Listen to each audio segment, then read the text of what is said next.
Hi, good morning. 6th of March 2012, 10:15. This is episode 2 of Whitstable, Fishing Harbour, a landlubber's tale. I told you how I brought the boat around from New Haven to Whitstable. When I was cleaning the boat and repairing the boat, it was put on a shingle bank just to the left of the harbour, Whitstable Harbour, and that was a common place for the fishermen to put their boats. Excuse me. I'm very sorry. That was a common place where fishermen would put their boats, put them on the shingle bank. The tide goes out, and then they can get to wash their boat off, the barnacles and the muck and everything. And I had been in the harbour maybe 12 months, and as was common, when they were washing their boats on that shingle bank, they would be in the water. They would have waders on, which come up to the hip, and they'd have a stiff broom, and they'd be scrubbing the bottom of their boat. And what happened on this particular occasion is that an experienced fisherman of 20 odd years dropped his broom in the water. He let go of the broom somehow. It was accidentally let go of the balloon, and he attempted to retrieve it, and the current was running, the tide was running out, and he actually stepped into water that was deep, and because he had the waders on, he sank. I didn't see this, but this is what happened.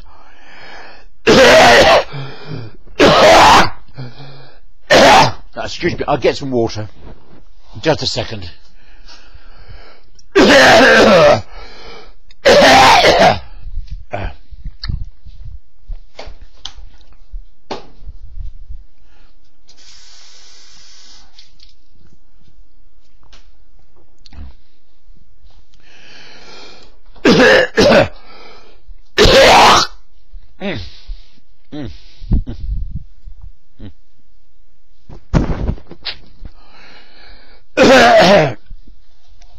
Actually, my speech therapist said that this is the worst thing you can do to clear your throat. It's better to drink water. Oh God, I'm sorry. I'm very sorry. Oh,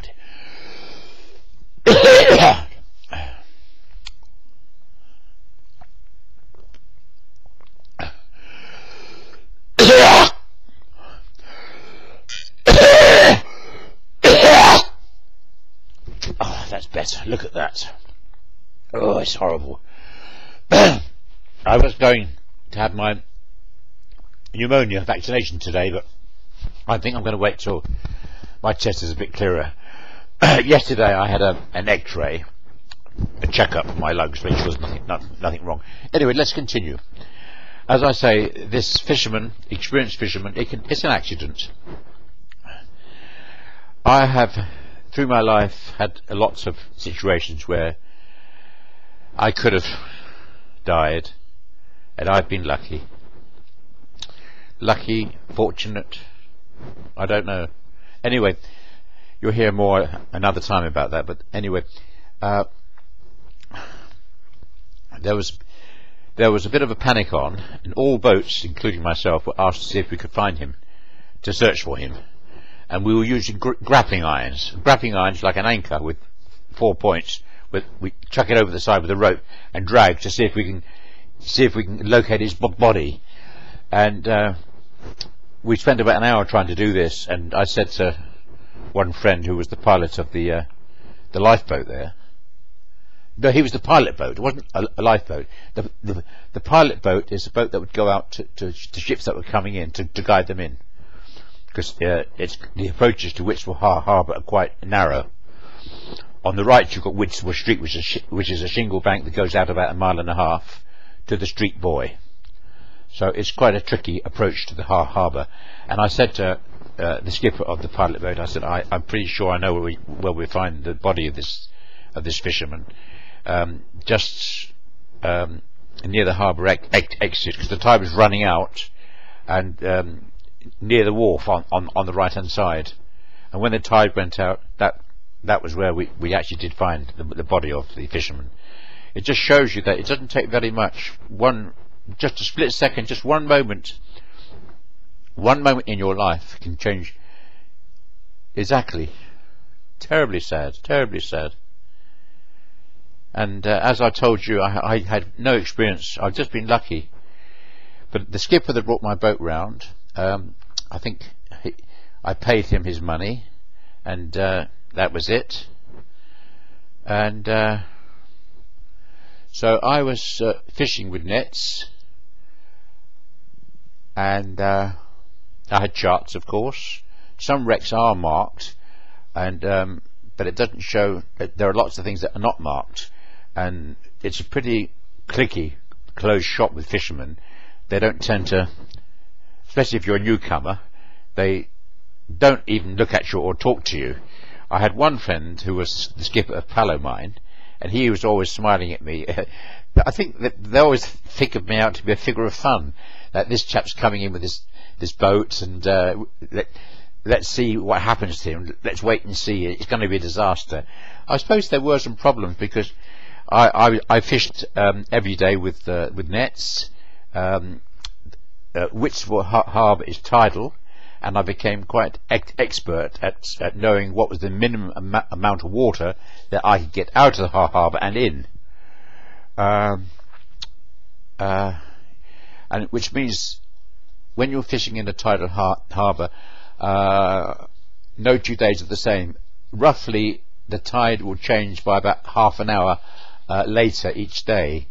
So if you have a nice time to start at 9 o'clock in the morning, the next morning it will be half an hour later, and so on, day by day by day, until in the end you're actually fishing very, very late at night, or you're getting up sometimes 3 o'clock in the morning to go and fish. So there's no regular hours, but that didn't bother me.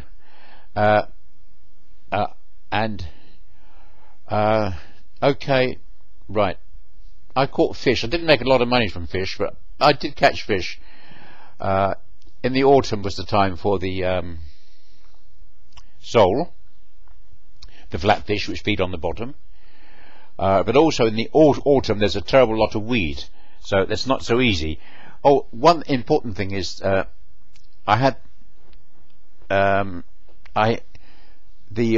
proprietor of the fishing tackle shop in Whitstable, not so far from the harbour, in the main road there, became a friend of mine. He was a marine engineer. We got to know each other quite well, and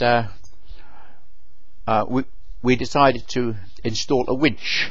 And what I did, I went to the breaker's yard and bought an old axle which had the 2 brake drums and the differential gear in the middle with the prop shaft. And I actually built 2 drums, one on each wheel. It also had a handbrake, so you could brake one wheel, you could let one wheel go, you could control each of the drums individually. And because to begin with I was hauling my nets by hand, which is very hard manual work, but I did it, and when I had the winch working, then that was an easier way to haul your nets. But it's a lot of skill involved, because you've got to be so careful that you don't somehow get your ropes or your nets around the prop. And it actually did happen to me on one occasion that I did foul the prop, and I guess somebody has spotted me. One of the fishing boats came out and towed me back into the harbour. I was about 3 miles out at that time, and I put the boat next to on the wharf there, and when the tide went out I could climb down the ladder and untangle the propeller. Yeah, so I remember also that people watching from the coast up on Tankerton Slopes, which is quite high, the houses there, they might be watching with the binoculars, and my old boat used to give out quite a lot of exhaust smoke, and on one occasion a helicopter came out to see if I was okay. I think somebody had reported that I was in trouble or I was on fire, Susie, stop that, please. Sorry, it's a dog. Go away, go. Yeah, she's playing with a golf ball. Where is that golf ball, Susie? Where is it? Where's your ball? Yes, and the helicopter came out. Here. Yeah, it's your bone. Go. Helicopter came out and circled around me, came fairly low, and I waved, and I was okay, and they realised that it was a false alarm, and off they went. And the only what else happened to me in that boat was that, oh yeah, once the water pump has a plate on the front of the water pump which cracked in half. This happened while I was at sea, and I always carried plenty of tools and different things, and I always like practical work, mechanical work, and I actually took that plate off and fixed it with plastic metal, and that survived. That didn't give any trouble. The engine was good, big batteries. Of course, I had the usual thing like being stuck on a sandbank and waiting for the tide to lift me off. That's no big deal. I always had food with me. I had echo sounder was working okay. That can tell you quite a lot. Can tell you the kind of seabed, whether it's shingle, or sand, or mud, or stony, and of course you're supposed to be able to find fish with it, but I didn't find that to be very effective. Or one of the nicest places to fish was out near the old forts, which is about 8-9 miles out. The water's cleaner and deeper, and the fishing's good there. But of course I had many occasions when I either lost a net or damaged the net so badly, so I had to also learn how to repair nets, which I did. I bought a book on it, on how to repair nets. I taught myself how to repair nets. Big holes, maybe a metre or two across. You have to I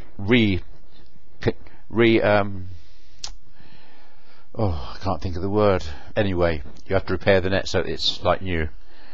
And those nets are quite expensive to buy. I can't remember now how much, but they're quite expensive. You don't want to lose your net. And things went quite well, but I wasn't really making a lot of money with actual fish sales, so I decided to do fishing parties weekends, and actually it went very, very well. I had an ad in the Anglers Mail and also the Angling Times, and I became very, very busy. I would do a fishing trip on Friday night, maybe going at 6 o'clock and coming in about midnight. I'd do another one in the morning, leaving about 7. And then I'd do another one Saturday evening. I would actually do 5 trips: the Friday one, 2 on Saturday and 2 on Sunday. And each trip I got £25 for. So on average I made £100 every weekend, which was very good money for 1972. Very good money. So it was hard work. When we had the anglers come, my wife used to cook lovely breakfast. She was a very good cook. Cooked lovely breakfast. I also would hire the rods if they needed them, and I would also go and dig the bait, which meant sometimes I would have to go to dig bait, lugworms. I dug all the bait for all the anglers, which was all extra money, and extra money for the fried breakfast. So it was a very, very good business, and hard work. Worked damned hard. Where would I go? Sea salter for bait digging. Yeah, sea salter. So you have to go whenever the tide's out, and then the tide goes out a couple of miles almost. So that's the place to dig bait. Sorry about that coughing earlier on. Terrible. Oh dear, sorry about that. Got some water. So things went quite well. I think that the fishermen in Whitstable Harbour, I was the only boat that did fishing parties. I had lots of clubs, police clubs, all kinds of clubs that booked me up. I was booked up months and months and months in advance, and I was pretty assured of an income, whereas they were not. Little did I know, but my fishing Monday to Friday wasn't making a lot of money. Maybe I'd only earned maybe in fish sales 30, 40, 50 quid the most. Couldn't live on it. And little did I know, but those years that I was fishing then from Whitstable, it was the worst fishing for 20 years. So none of the fishermen were doing very well in that period of time. Often you spend more on diesel than you would on the fishery court. So my fishing parties really, it made all the difference. I think they looked down on me. Taking anglers out was beneath them. Also, their boats weren't suitable for angling parties. The boats, the Norwegian Dory had a very nice high gunwale. I don't think quite a high. I mean, you could stand there, you wouldn't fall over. It was a very solid boat and very secure. Whereas the real fishing boats have a much lower gunwale, and you've only got to lose your balance and over you go. It wouldn't be safe. So I had licensing for, I think, 12 anglers. I always had life jackets, I always had flares, I had anchors, everything I doubled up on. You never know. Radio, everything. And of course, sometimes when the weather was a little bit dodgy, they would phone me up the night before to check on the weather situation, and I very rarely cancelled. But of course it meant sometimes going out when the weather wasn't good at all. If it's blowing a easterly more than 4, 6 or 7, it's pretty bad. But I did go out in quite bad weather because the anglers don't want me to cancel, and I don't want to lose the money. But the fishermen would not go out in that kind of weather, the fishing boats. But I went out, and I would go out to the harbour and go through the breakers, you know, at the entrance, and then I would go to my port side. I would go in the lee of the Isle of Sheppey, where it was sheltered, so you could fish there. It wasn't too rough. Didn't always catch a lot, but the fishermen enjoyed it. They had the beer, they had the fags, they had the banter, and I was the skipper. They enjoyed it. But I must admit that I got a little bit bored with fishing 5 trips every week. But now, I mean, I like to fish, but I'm not a keen fisherman anymore because I've seen too much of it. What was I going to say? So things went quite well. Few mishaps, yeah, but I survived. And when I was doing the fishing parties, I would often lay alongside the wharf, and sometimes I would sleep in the boat. And often one of my kids, Sally, would come down to the boat and bring me a flask of coffee or tea and sandwiches. But anyway, there was one occasion when I was actually home in bed, and somebody was ringing the front doorbell, and quite urgently, ding ding ding ding ding, and knocking on the door. I looked out of the bedroom window, and it was the harbour master. I opened the window and looked out. I said, "Yeah, it must have been about 3 o'clock in the morning." I said, "What's up?" "Oh," he said, "thank goodness." "Oh, I said, "What has happened?" He said, "Your boat's been sunk." He said, "We know you often sleep on board, and we thought you'd gone down with the boat." I said, "Oh." So there you are. That's another time when I survived, because I didn't sleep in the boat that particular night. So that boat had been cut in half. I think a boat called the Rowena, which was a sand boat of about 200 tons, or I think it was that boat. It had come in and misjudged her speed and had cut the boat almost in half, and it had sunk. So eventually I had the boat lifted. It was really quite badly damaged. One side of it was really cut. I had the boat lifted with a crane onto the dock side, and I put an ad in the paper, and I sold the boat as it was for £200. And my next story is what I did with that £200. Oh yeah, I was underinsured. I had the boat insured for £1,500, but the work that I'd done on it, it was valued at £3,000. So then I had the insurance money of £1,500, plus I had the £200 back that I sold the remains of the Glynn for. So that gave me a little bit of money to buy another boat, and you'll hear about the next boat on my next episode of Whitstable Fishing Harbour. Thank you for watching. Take care and be kind to one another. Bye.